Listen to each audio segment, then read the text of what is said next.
Good morning mga langga, mag-share ulit tayo ng ating gospel today. Ang sabi sa Mateo 6 verse 27, sino sa inyo ang makapagpahaba ng kanyang buhay kahit isang oras sa pamamagitan ng pagkabalisa?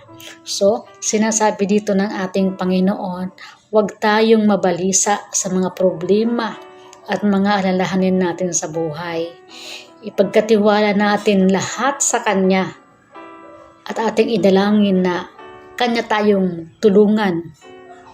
At sabi pa niya, hindi hahaba ang iyong mga buhay kung patuloy kayong mababalisa. Kaya mga kapatid, lahat ng ating mga problema ay idalangin natin sa Panginoon upang huwag tayong mabalisa. Dahil kung tayo'y patuloy na mababalisa, sabi ng Panginoon, hindi hahaba ang iyong buhay.